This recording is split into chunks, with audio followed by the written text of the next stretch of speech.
Football is a dangerous sport. The world's most gifted athletes in their respective positions have one goal on their minds: take off my opponent's head by any means. It can be brutal because fans watch these games live on TV and witness whatever massacre happens on the field. This has led to some scary moments for fans, coaching staff, and anyone who happens to come across these collections of plays. Here is our list of the closest calls in NFL history. Let us know which one you remember the most. Tom Brady and Nate Clements, 2001. Even the GOAT is vulnerable every now and then. Before all the Super Bowl rings and worldwide fame, Tom Brady was just another regular quarterback, scrambling down the right side of the field before Bills' Nate Clements stopped him in his tracks. Brady was absolutely leveled, his helmet flying back almost 10 yards from where he was hit, looking surprisingly familiar to the viral fight between Jack and Sam that viewers were treated to years back. We all know who won that fight, and it was clear that Brady himself lost this one. Brady was able to get right up, much to the surprise of the announcers who witnessed the atrocity. Most viewers speculated that it was likely Tom suffered a concussion or some kind of head injury due to the helmet-to-helmet contact, but we all know Tom would continue to go on and have a fantastic career. The butterfly effect makes people think what could have been. Viewers are only left with the possibility of the what-if scenarios. Vontaze Burfict hits AB.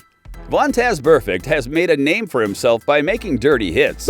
It could be one of the reasons he's not on an NFL team anymore. But if you want to talk about long-term effects, this play right here shows you. Antonio Brown is a very well-known wide receiver who played primarily for the Pittsburgh Steelers. After attempting to make a catch across the middle but missing, Burfict, who played for the Bengals at the time, leveled a hit across Antonio Brown's head that knocked him unconscious immediately. You could see Brown's arms get stiff as he remained motionless until teammates came over to help him. After slowing down the hit, announcers and fans saw a completely dirty and late hit toward the neck and head region. Brown stayed down on the turf for a good amount of time. The following years would show a lot of regression in Brown's character and person, and most people would point back to this hit being damaging to Brown in the long term.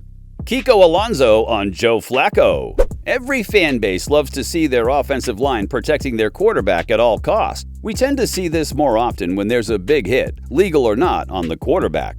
But in the unfortunate scenario where it's dirty, things could get messy. This happened when Joe Flacco rolled out of the pocket to scramble against the Miami Dolphins. After a moderate gain, Flacco gave himself up and started to slide to the ground. Per league rules, if the quarterback does this, the defense has to let him go down clean.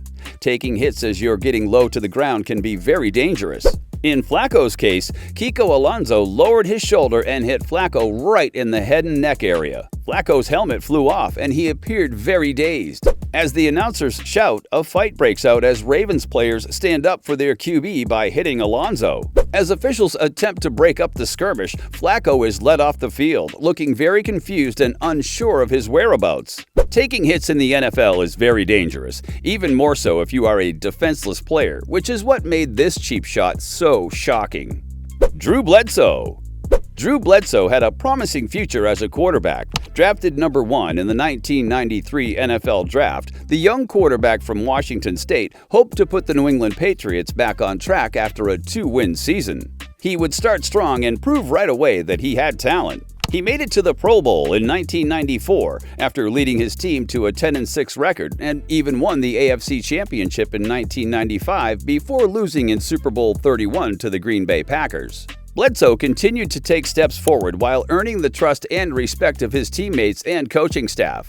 In 2001, Bledsoe signed a massive contract, 10 years, $103 million, a record-breaking deal at the time. Robert Kraft and the Patriots decided that Bledsoe was their guy for the long haul. Things all seemed to be going in the right direction until the second game of the season when disaster struck. During a game against the New York Jets, Bledsoe scrambled outside of the pocket and ran down the left sideline. Linebacker Mo Lewis came down hard as the quarterback got tangled up, and Bledsoe went down and stayed down. Initially ruled as a possible concussion, Bledsoe was taken out of the game, and the backup went in. A member of the Patriots staff concerned with Bledsoe's behavior after the game wanted to run more tests to make sure he was okay. And after realizing that Bledsoe's heart was racing, he was rushed to a nearby hospital, where it was discovered that he had a broken blood vessel in his chest and was in grave danger.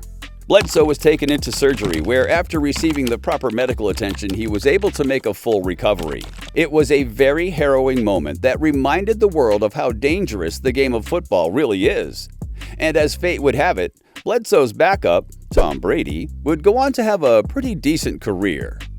Teddy Bridgewater. The majority of close calls on the NFL field come when a player is defenseless, so it's a situation that the NFL has tried to avoid as much as possible. There has been talk about changing the format of special teams to limit the amount of needless hitting the players are doing.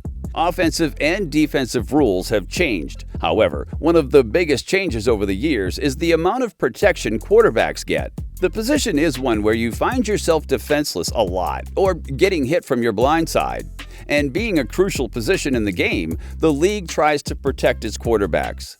The quarterback slide is simple. If a quarterback leaves the pocket to run, they can slide before being tackled to avoid a crushing blow from a much larger opponent. Unfortunately, some players didn't get the memo, which can be very dangerous. Just ask Teddy Bridgewater. After rushing for about 5 yards, the Vikings quarterback starts to slide down to the turf before getting met by the Rams' secondary. Then, out of nowhere, LaMarcus Joyner throws himself down at Bridgewater, striking him in the head with his elbow. Fans were horrified as they watched Bridgewater, who was knocked unconscious, lay on the field.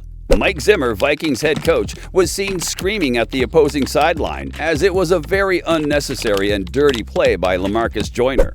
Bridgewater would eventually walk off the field on his own, but not before giving everyone watching the biggest scare of the week. Ryan Shazier. From a young age, football players are always taught to tackle with your arms and chest, not your head. Leading with the head during a tackle increases the odds of spinal and neck injuries by a staggering 80%. It could be something small, or it could be something career-changing. Unfortunately, Ryan Shazier of the Pittsburgh Steelers learned this the hard way during a 2017 game against the Bengals. Shazier dove headfirst for a tackle, and after immediately going down, he reached back and put his hand on his lower back. After realizing he was not able to move his legs, Shazier was put on a stretcher and loaded off the field. This was a shock for everyone to see, as Shazier was on his way to becoming an all-time linebacker for the Steelers, and the franchise loved him. It was later discovered that Shazier had suffered a spinal contusion and underwent surgery. The Steelers linebacker made it to the Pro Bowl for the 2017 season, but was obviously unable to play. The next 2 to 3 years would be a long process for Ryan, as he would fight to regain strength in his legs and would eventually be able to walk again. The two-time Pro Bowler would never play football again, and on September 9, 2020, Shazier would announce his retirement from the NFL and walk away from the game he loved so dearly. So, did we miss anything on our list? Join the conversation and let us know in the comments below. Thanks!